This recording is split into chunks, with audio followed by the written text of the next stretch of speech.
Olá, muito boa tarde a você. Chegamos, seja bem-vinda, seja muito bem-vindo. Está no ar o Pauta Aberta desta quarta-feira, dia 1º de novembro de 2023, penúltimo mês do ano, começando, gente. Eu sou o Dilon Araújo, esse é seu noticiário da tarde aqui na TV Evangelizar. A você de todo o país, sempre ligadinho com a gente, muito obrigado pelo carinho da sua companhia. Vamos juntos, então, a partir de agora, com os nossos destaques do jornal de hoje. O Comitê de Política Monetária do Banco Central tem reunião daqui a pouco e deve definir nova taxa básica de juros do país. Economistas já destacam que a nova taxa Selic será de 12,25% ao ano. Resta agora esperar pelos números oficiais após o anúncio do Copom. Preço do leite despenca no mercado interno pelo 5º mês seguido. De acordo com números da USP, em Piracicaba, ele recuou e chegou a 9,08% apenas de agosto para setembro. Em 12 meses, a queda no preço é de 31,54%. Pesquisa indica que aumentou o número de brasileiros que agora têm como meta viver apenas com o dinheiro da aposentadoria do INSS. A cidade de Manaus, coberta por uma densa nuvem de fumaça. Já são 3 dias de muita fumaça na capital do Amazonas. Qualidade do ar em baixa e consequências para a saúde da população. Às vésperas do feriado de finados, milhares de brasileiros estão de malas prontas para viajar. Rio de Janeiro, São Paulo e Curitiba estão entre os destinos preferidos dos viajantes nesta data. A gente traz no jornal desta terça as atualizações sobre a guerra entre Israel e o Hamas. Hoje foram registrados novos bombardeios no campo de refugiados ao norte do território palestino. Ao sul, os primeiros civis deixaram Gaza rumo ao Egito pela passagem de Rafah. No programa de hoje, vamos falar também sobre a visita do arcebispo de Olinda e Recife ao presídio feminino na capital pernambucana. E vamos te mostrar um quarto luxuoso sobre rodas, que é a atração na Grande Curitiba. Ali tudo foi adaptado caprichosamente e está muito bem equipado à espera dos visitantes. Fique ligado com a gente, o Pauta Aberta começou.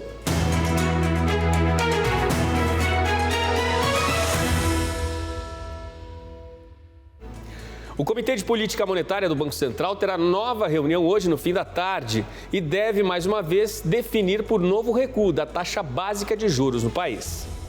Diferente do que aconteceu nos últimos 2 meses, dessa vez a reunião do Copom será apenas em um dia de encontro entre os integrantes do comitê e a nova taxa de juros já deve ser anunciada logo mais às 6 horas da tarde. Todas as expectativas do mercado, dos especialistas, apontam que a taxa básica de juros no país dessa vez deve recuar de 12,75% ao ano para o patamar de 12,25%. Este corte de meio ponto percentual é a aposta principal entre os economistas que trabalham com análises do mercado.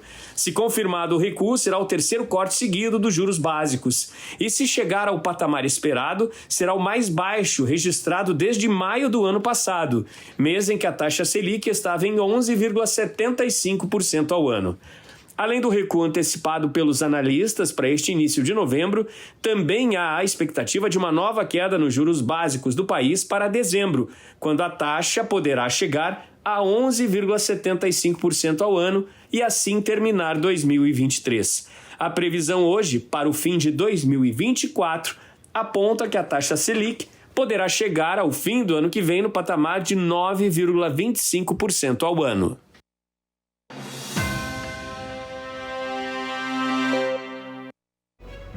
O preço do litro de leite ao produtor caiu pelo 5º mês seguido. Recuou para R$ 2,00 agora, de acordo com dados da USP de Piracicaba. A queda foi de 9,08% de agosto para setembro deste ano. É resultado de um cenário que vem desde maio, quando o produto começou a perder valor de mercado. No acumulado dos últimos 12 meses, o recuo torna-se ainda mais expressivo. O valor do preço médio do litro de leite pago ao produtor ficou 31,54% mais baixo, após ajustes pelo IPCA de setembro. Os motivos por trás dessa desvalorização no preço do leite permanecem os mesmos desde o início do primeiro recuo registrado em maio. São eles o aumento na disponibilidade interna de produtos lácteos, que são impulsionados pelo crescimento da captação nacional, também os altos níveis de importações e a sensibilidade do consumo interno aos preços. Vale destacar que, apesar dessa tendência de queda, o primeiro quadrimestre do ano de 2023 registrou aumentos seguidos, com um acúmulo de alta real de 11,8% no preço médio do leite pago aos produtores, entre os meses de janeiro e abril. Viver só com o dinheiro da aposentadoria do INSS. Hoje, essa é a meta para 40% dos brasileiros entrevistados numa pesquisa realizada pela FENAPREV, a Federação Nacional da Previdência Privada. Aumentou o número de brasileiros que pretendem apenas ter o benefício do INSS ao se aposentar. Os dados são de uma pesquisa feita pela FENAPREV, a Federação Nacional da Previdência Privada. 4 em cada 10 brasileiros esperam viver apenas com o benefício do INSS. No ano passado eram 31% e agora exatos 42%. Detalhe, hein? 34% deles sabem que o valor pago pela Previdência Social deve ser, em média, de R$ 2.006. Segundo o estudo, 57% dos entrevistados vão cortar gastos para poder se sustentar no futuro. E 56% deles têm como planos pedir a aposentadoria ao INSS aos 60 anos. O Instituto Brasileiro de Direito Previdenciário informa que o principal investimento que o cidadão pode fazer é pagar a contribuição ao INSS. A regra vale especialmente aos autônomos, já que os trabalhadores com carteira assinada têm um desconto da contribuição mensal feita de forma compulsória. As duas maiores cidades do Brasil, São Paulo e Rio de Janeiro, são também as mais procuradas pelos turistas para este feriadão de finados, que começa amanhã. Na lista dos destinos preferidos para quem vai viajar nestes dias a mais de descanso, está também a capital paranaense, Curitiba. Feriado prolongado para muita gente é sinônimo de malas prontas. O Ministério do Turismo apresentou dados de agências de viagens que apontam um aumento de 36% nas compras de passagens aéreas para esse segundo semestre de 2023, cheio de feriadões para aproveitar e muito qualquer que seja o destino. Quem passa aqui pelo Jardim Botânico em Curitiba tem que vir com um celular carregado para não perder nenhum detalhe do cartão postal da capital paranaense. Literalmente, a expectativa vira realidade e a satisfação do turista é garantida.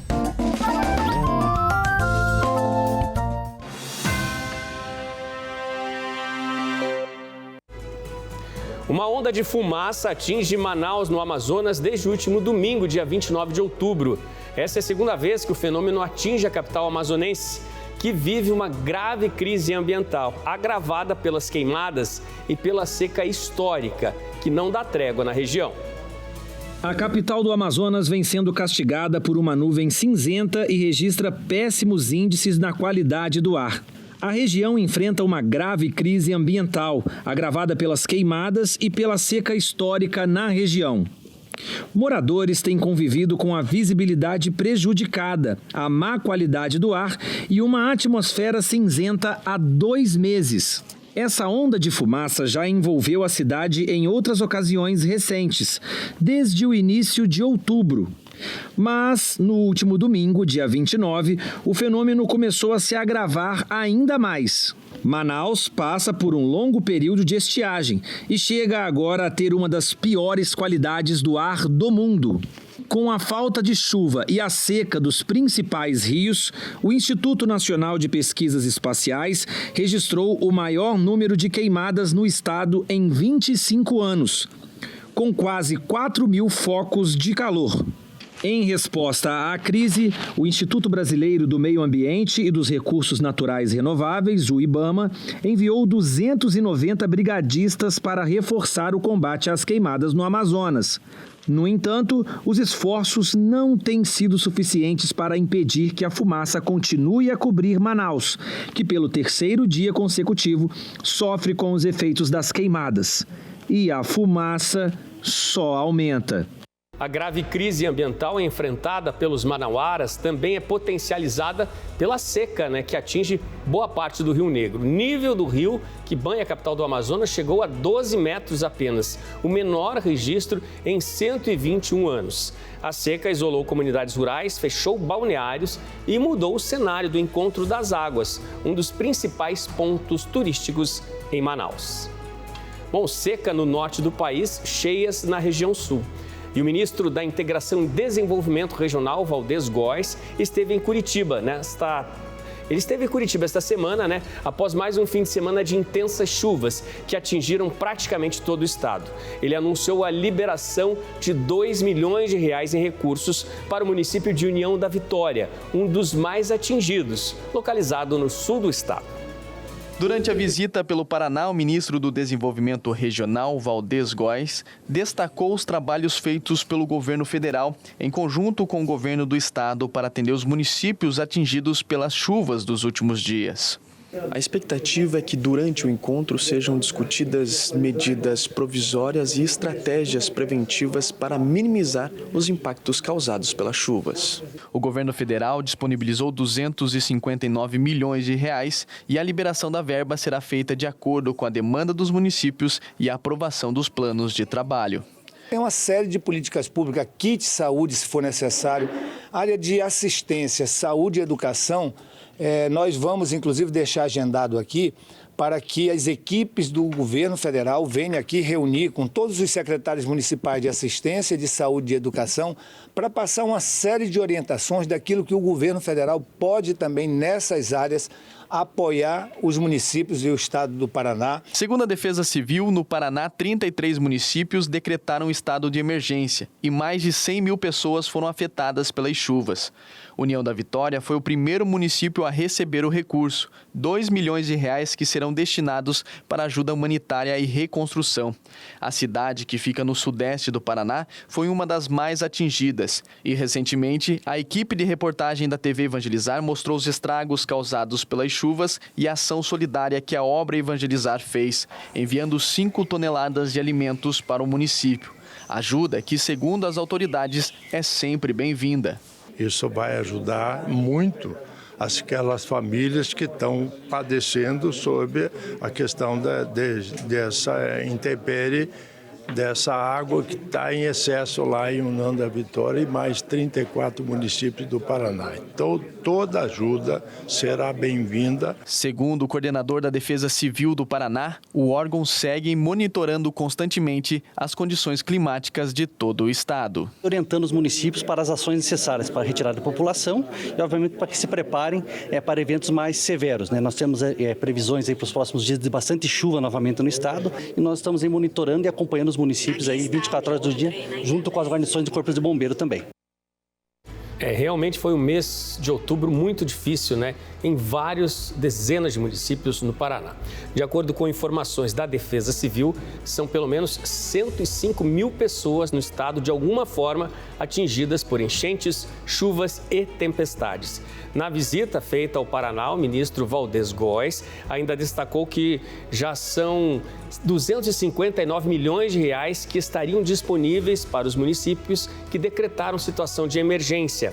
E nestes casos é imprescindível, evidentemente, a apresentação de um plano de ações para a destinação dos recursos. E neste cenário de tantas perdas, o secretário de Educação do Paraná enviou ofício a Brasília, ao INEP e ao Ministério da Educação com pedido de adiamento das provas do Enem nos municípios com situações mais críticas em consequência das fortes chuvas. A primeira etapa do Enem está marcada já para este domingo, dia 5 de novembro. Quer ver mais impactos da chuva que atingiu o Paraná? As cataratas do Iguaçu, em Foz do Iguaçu, chegaram à vazão de 24 milhões e 200 mil litros de água por segundo na última segunda-feira, 30 de outubro. De acordo com a administração do Parque Nacional do Iguaçu, esse foi o maior número registrado nos últimos anos.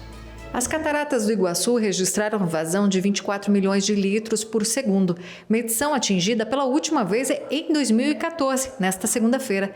Segundo o parque, a quantidade é 16 vezes acima da média normal, que é de 1,5 milhão de litros por segundo.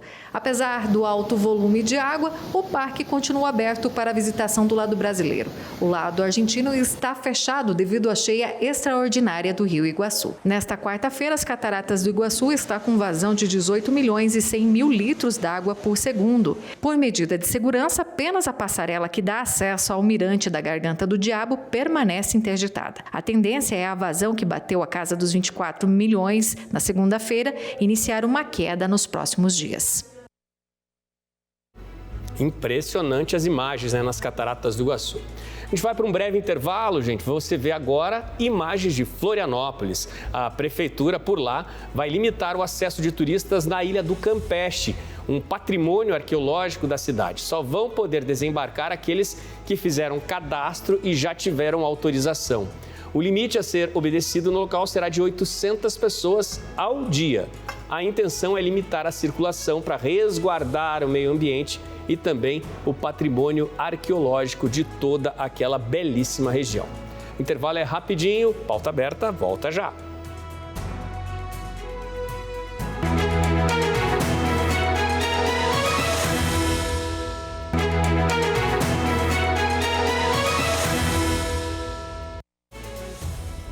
Pauta Aberta está de volta para este segundo bloco. A você de todo o país, sempre ligadinho com a gente aqui na TV Evangelizar. Obrigado pelo carinho da sua companhia.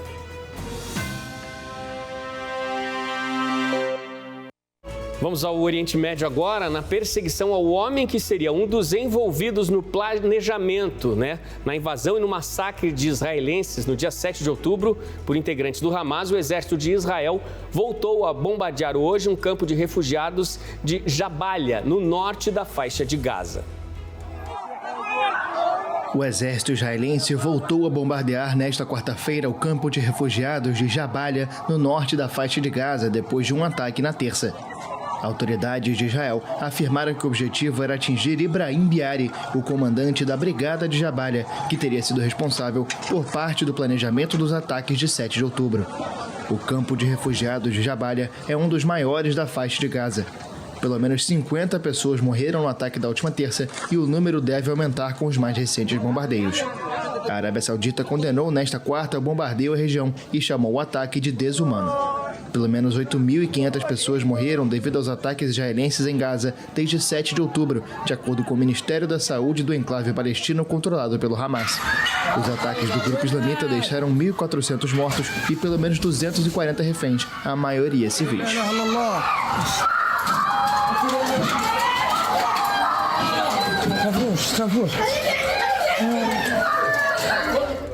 É dias de pesadelo, com tantos bombardeios à região da faixa de Gaza e com tantas vítimas dos bombardeios que não cessam, na região.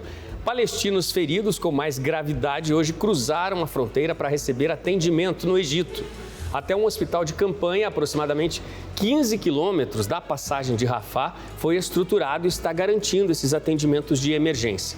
Agora, de acordo com informações atualizadas, já passa de 10 mil o número de mortos pelos ataques vindos de Israel no território palestino. Hoje, o embaixador brasileiro no Egito, Paulino de Carvalho Neto, garantiu que os brasileiros que estão na faixa de Gaza devem deixar amanhã e sexta-feira a região. Hoje pela manhã, decolou da Jordânia um avião da FAB em nova missão que está trazendo brasileiros resgatados da Cisjordânia. Esse voo tem escalas em Roma e também em Las Palmas, na Espanha. A aeronave deve chegar às 5 horas e 30 minutos da manhã de quinta-feira no Aeroporto Internacional de Guararapes, no Recife.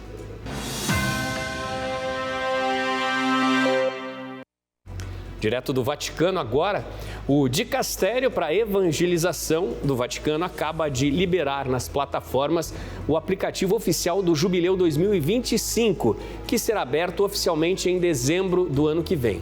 O app contém todas as informações sobre os preparativos para a celebração que acontece a cada 25 anos.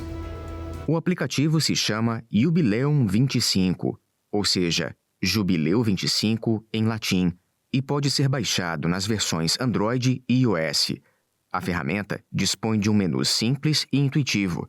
Disponível em 6 idiomas, o app traz notícias atualizadas e permite que os peregrinos se inscrevam tanto nos eventos do Jubileu quanto para as peregrinações à Porta Santa. Além disso, possui uma área personalizada, onde os fiéis podem inclusive salvar os eventos nos quais estão interessados. Ao se inscrever como peregrino do Ano Santo, o usuário também tem acesso gratuito ao cartão Jubileu Peregrino. O Jubileu Ordinário terá início com a abertura da Porta Santa da Basílica de São Pedro no mês de dezembro de 2024. O calendário também inclui os grandes eventos jubilares, que, por sua natureza, atraem uma grande multidão de pessoas a Roma. Penso de modo particular no Jubileu dos Jovens, dos movimentos, das confrarias, dos catequistas, do mundo do trabalho, das escolas. Em suma, um calendário que requer uma preparação mais detalhada para permitir um desenvolvimento coerente com a experiência de fé. Per consentire uno svolgimento coerente con l'esperienza di fede.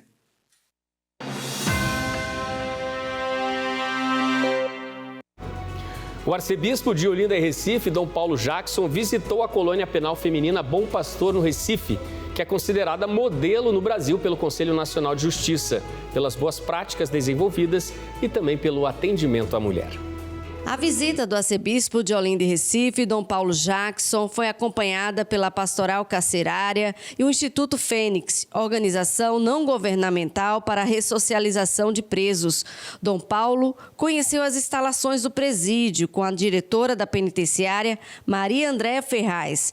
Pelos corredores, Dom Paulo abençoou os funcionários, conheceu o berçário, onde as detentas grávidas e lactantes se alojam. Em seguida, Dom Paulo visitou as celas. São ao todo 343 presas pelos mais diversos delitos. Pacientemente, o arcebispo ouviu o desabafo de quem sofre a solidão atrás das grades, colocando em prática a palavra de Mateus quando diz: "Estive preso e fostes me visitar". Demonstrando proximidade, Dom Paulo entrou nas celas, apertou as mãos e levou uma palavra de conforto para quem se sente abandonada. A mensagem é exatamente para pedir ao Senhor a graça de que estas pessoas que aqui estão presidiárias se recuperem, se refaçam, abandonem a criminalidade. Se por acaso alguma delas está aqui injustamente, recupere a liberdade o mais rapidamente possível e possam voltar ao convívio familiar, ressocializando-se no seio de uma sociedade também disposta a acolhê-las e ajudá-las nesse processo de refazer a própria existência.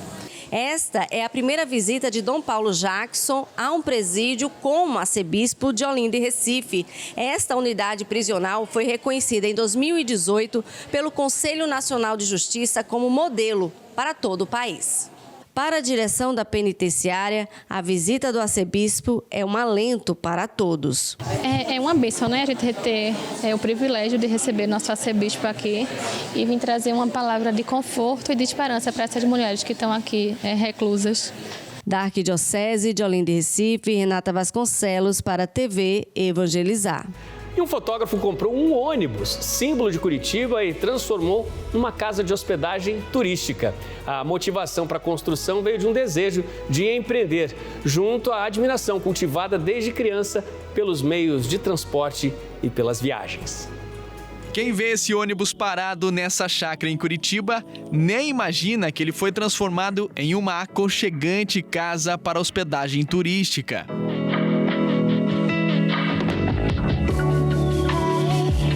A ideia veio do fotógrafo Lucas e contou com a ajuda de um amigo. Quando eu contei a ideia para ele ficou super animado em ajudar nesse processo. Eu sempre falo que eu idealizei e ele realizou, porque foi ele que colocou a mão na massa para fazer todos os pontos. Foram 3 meses de trabalho no projeto e um investimento de mais de R$100 mil. Tudo foi meticulosamente planejado para oferecer o máximo de conforto e funcionalidade aos visitantes. O ônibus conta com cozinha, sala de jantar, banheiro, sala de estar equipada com a TV e uma aconchegante cama de casal. São 28 metros quadrados aqui dentro, é maior que muito apartamento de um quarto que tem em Curitiba, né? E ele foi disposto para comportar bem um casal. Então tem aqui no início, depois que passa o assento do motorista, tem todo o restante da casa. A ideia é que o veículo fique estacionado aqui na chácara e a reforma aqui dentro foi feita para que fosse um ambiente só, sem divisórias. E as características mais marcantes do ligeirinho aqui de Curitiba foram mantidas: a cor cinza e o letreiro. Eu queria muito que ele tivesse essa identidade, principalmente na parte externa, de ser um ônibus típico de Curitiba, porque é uma característica muito marcante da cidade, né? E aqui na chácara, como tem muitas araucárias, que é um símbolo da nossa cidade, também do estado, e o ônibus ligeirinho é um símbolo muito grande de Curitiba, então reuni esses dois pontos. No lado externo do veículo, o fotógrafo adicionou um toque de luxo, instalando um charmoso ofurô, proporcionando aos hóspedes momentos de relaxamento em meio à natureza. A gente queria que o hóspede aproveitasse não só a parte interior, mas também a parte externa da chácara.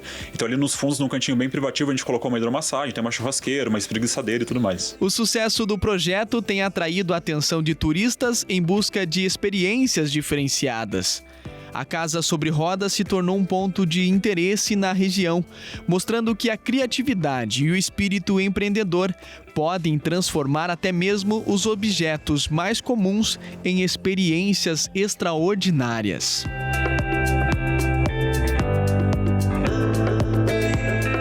O espaço acomoda até 2 pessoas e a diária tem café da manhã incluso. E eles têm livre acesso aqui à parte interna do ônibus, à parte externa da chácara também, ali atrás a área de lazer. Aqui dentro tem ar-condicionado, tem televisão, é tudo muito cômodo para passar um momento bem diferenciado. E olha, confesso para você aí de casa que eu fiquei super interessado em passar uma noite nesse ônibus. E você, também?